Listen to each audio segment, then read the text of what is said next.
Rachel Brosnahan has won an Emmy and 2 Golden Globes for her starring role in The Marvelous Mrs. Maisel. And the 3rd season of the show just earned 20 Emmy nominations, equaling its record of 20 from last year. One of them went to you, Rachel.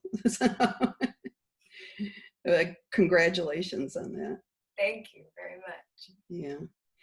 Now, I was thinking about you and Midge, and I know she's not you, but I just wonder, playing such a vivid character who is so unique in the way and specific in what she wants, needs, and desires, has it rubbed off on you at all? Like, have you changed a little bit because of her? I think I maybe talk a little faster in my real life after having spent a few years playing Midge. Yeah. But I really admire her confidence. I admire how willing she is to leap into a brand new situation. She doesn't know how to do anything at less than 150. And I've definitely tried to borrow a little piece of that into my own life, for sure. Mm-hmm. Well, when I watched the first episode of this season, I just was blown away. But, just be there on that stage in that hangar with all those hundreds of guys. I mean, oh my God, what did it feel like? It was crazy.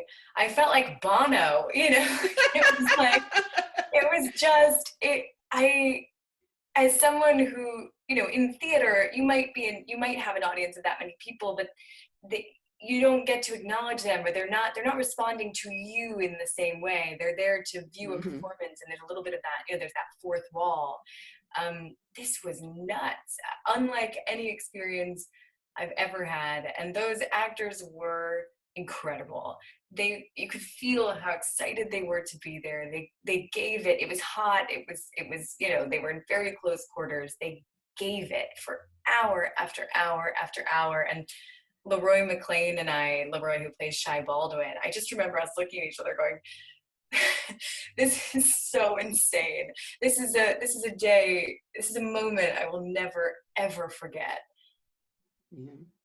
Well, I still take great pleasure in your buddyship with Alex Borstein as your manager, because the whole second season with that plunger, I was just like, how does she do that? I mean, it's just a little thing, but she really made it a very unique tool to her performance. But comedy is just in her bones. Yeah. She can make something that wouldn't be funny to anyone else on paper so funny that the whole crew is trying to stifle laughter while she's shooting it. She's a monstrosity of a talent.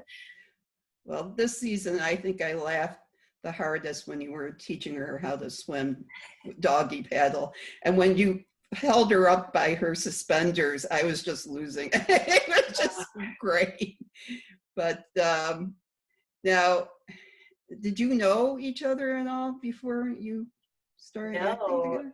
We had a chemistry read early on in the process. I think I had already been cast, and Alex and I read once together, and we had this immediate and very strange chemistry that I think works so well for Susie and Midge. We are so different, but love each other very, very much. I think I have so much respect for Alex as a person, as an actor, as a mother.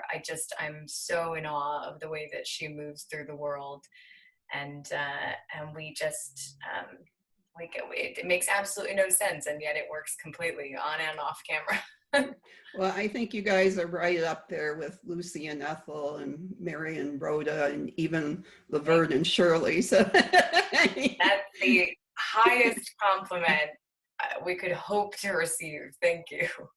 Well, I do want to ask you about something that Alex said in an interview this week in the LA Times. I don't know if you saw it, but they were asking her about how many times people ask whether Susie is gay. And she replied, basically, she thinks her character is absolutely in love with Midge to some degree. Mm-hmm. But instead of saying she was gay, she just said, I think she falls in love with minds. So that was an interesting conclusion. But have you thought about, who exactly, Susie is in her life? I mean, she obviously, it's kind of weird when, like, at the USO show, she's mistaken for a man and things like that. But it seems like, Amy and Dan want to not focus on that, just let Susie be Susie more. So I don't know how you take it. Yeah, I mean, it's never been something that's been explicitly addressed on the show. So I think really whatever that is to Susie is for Amy and Dan to know and for Alex to know. So it's not really something that we've talked about or something that I feel particularly entitled to have an opinion on. I think all I can really go off of is what the show tells us about Susie. But we've definitely talked a lot about the relationship between Midge and Susie and how much their relationship has evolved over the last couple of seasons. Alex early on lovingly dubbed their relationship a womance. Mm-hmm. And that feels really true to me, but it's deepening, they need each other. Right. And by the end of season 3, I think the difficult lesson that they've both learned in different ways is that they are each the only person that they can trust in this moment, in this business. They have a very intimate relationship, definitely. Right. They've seen the ugliest sides of each other, and not many other people in either of their lives have seen that. So I'm looking forward to seeing how their relationship continues to develop and how we learn more about Susie moving forward. Well, your Emmy submission was A Jewish Girl Walks into the Apollo. That episode just like drained me by the end. I'm sure it did the same to you. No, because you're worried the whole time, and like there's little hints that things are not going well, but it all comes to fruition, in kind of a weirdly bad way. But I got to talk to Wanda Sykes about being Mom's Mabley, and it's almost like she's amazing. Yeah, Midge is a little too full of herself by that point. I think she doesn't realize she should be paying homage to this woman rather than talking a mile a minute if she's going to meet her. And I think that's her way. I mean, I think Midge is a genuine huge fan of Mom's Mabley, but her privilege certainly blinds her to the very complicated dynamics at play. Someone like Midge shouldn't be opening. Someone like Mom's Mabley shouldn't be opening or before someone like Midge in this world. That's absurd. And I'm not sure that Midge really clocked that until her conversation with Moms. Yeah, well, I was thinking she kind of put a little hex on you in a way, because things started going further downhill for you guys. So I think, it was almost like she said, okay, yeah, girl, you'll see. So, she knew it was a tough crowd that Midge was going to be facing for sure. Yeah. But I think my favorite episode, though, was It's Comedy or Cabbage. Mm-hmm. And that's because of Luke Kirby and you together, because that was just beautiful. But I did talk to him, and I asked him, okay, so you and Midge, it's, people kind of were thinking maybe they would have a little interlude romantic, but I asked him if he knew why maybe Midge turned him down, and he just said to me, I plead the fifth, which is a cop out. But I think you might have thought about it a little more. And I think I know, I mean, you already remarried your husband. So, I mean, you don't I keep track of how many times we've remarried. Right. But I think, what do you think why Midge would not go that far with him? I think that she Lenny is one of the few relationships in this new version of her life that means the most to her.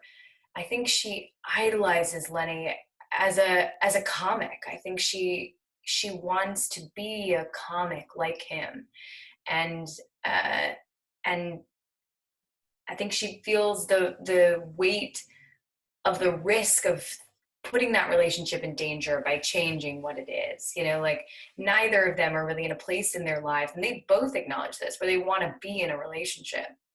And crossing that line, it could be great, but it could really screw things up. And I just think it's not. She doesn't want to go there. She values the relationship as it is too much. Yeah.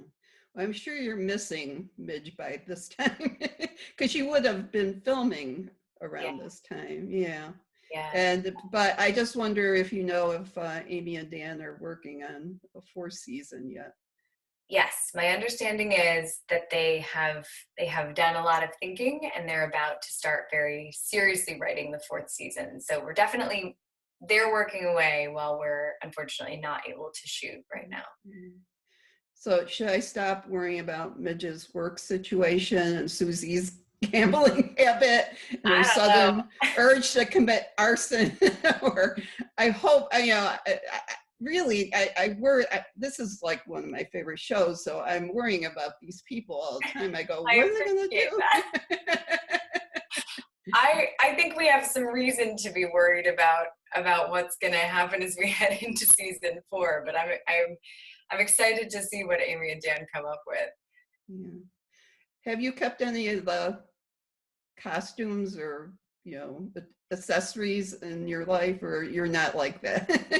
I would love to. I have one coat from the first season that I treasure.